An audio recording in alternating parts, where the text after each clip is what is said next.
சாதாத்மார்களின் அதாவது மௌலானாமார்களின் கைகளை முத்தமிடுவது கூடுமா?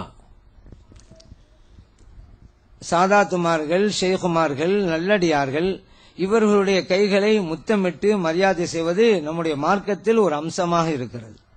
ஏன்னா நபிகள் நாயகம் ஸல்லல்லாஹு அலைஹி வஸல்லம் அவர்கள் அப்படி செய்திருக்கிறார்கள்.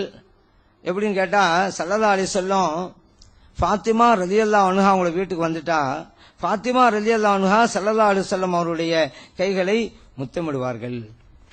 அதே போல இந்த ஹதீஸ் அபூதால பதிவு செய்யப்பட்டிருக்கு. ஃபாத்திமா ரலியல்லாஹு அன்ஹா போனா ஸல்லல்லாஹு அலைஹி வஸல்லம் அவர்கள் தன்னுடைய மகளாருடைய கையை பிடித்து முத்தமிடுவார்கள். இதுவும் அபூதாவுல தான் இருக்கு. அதே போல நபிகள் நாயகம் ஸல்லல்லாஹு அலைஹி வஸல்லம் அவர்கள் சஹாபா பெருமக்களை முத்தமிட்டு இருக்கிறார்கள்.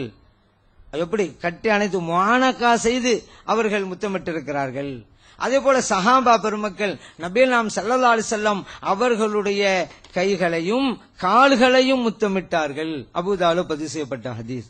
அதனால முத்தமிடுங்கிறது ஒரு மரியாதையின் வெளிப்பாடு.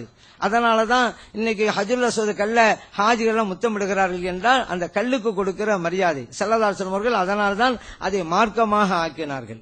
அதே போல அபு அய்யூப் அன்சார் ரலியல்லாஹு அன்ஹு நபிகள் நாயகம் ஸல்லல்லாஹு அலைஹி வஸல்லம் கபரை முத்தமிட்டார்கள். அப்ப மர்வான் என்பவர் தான் அதிகாரியா இருக்கிறாரு. அவரு கேட்டாரு மாதா தசனாவ் என்ன செய்றீங்க அப்படின்றாரு. அபு அய்யூப் அன்சார் ரலியல்லாஹு அன்ஹு சொன்னாங்க, மர்வானே இன்னமா ஜெயித்த ரசூலுல்லாஹி ஸல்லல்லாஹு அலைஹி வஸல்லம், நான் இறை தூதர் ஸல்லல்லாஹு அலைஹி வஸல்லம் அவர்களிடம் வந்திருக்கிறேன். வலம் அசுரில் ஹஜர, உன் கண்ணுக்கு தெரியுதுல கல், அந்த கல்லை பார்க்க வரலப்பா, உள்ளே இருக்கிற அல்லாஹ்வுடைய ரசூல் ஸல்லல்லாஹு அலைஹி வஸல்லம் அவங்கள பார்க்க வந்தேன், அதான் முத்தமிடுகிறேன் என்றார்கள். இந்த ஹதீஸ் அஹ்மதிலே பதிவு செய்யப்பட்டிருக்கிறது.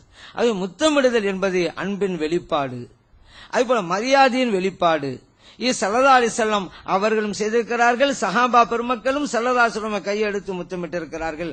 அப்படிங்கறத இந்த ஹதீஸ்கள் எல்லாம் நாம் தெரிகிறோம். அதனாலதான் சாதாத்துமார்கள், ஷேகுமார்கள், நல்லடியார்கள், உலமா பெருமக்கள் இவருடைய கையை நாம் முத்தமிடுகிறோம் என்றால் அவர்களை நாம் நேசிக்கிறோம் அர்த்தம், அவர்களை நாம் கண்ணியப்படுத்துகிறோம் அர்த்தம். இப்படி செய்வது சுன்னத்தான வழிமுறை அப்படிங்கறத நாம் அறிந்து கொள்ள வேண்டும்.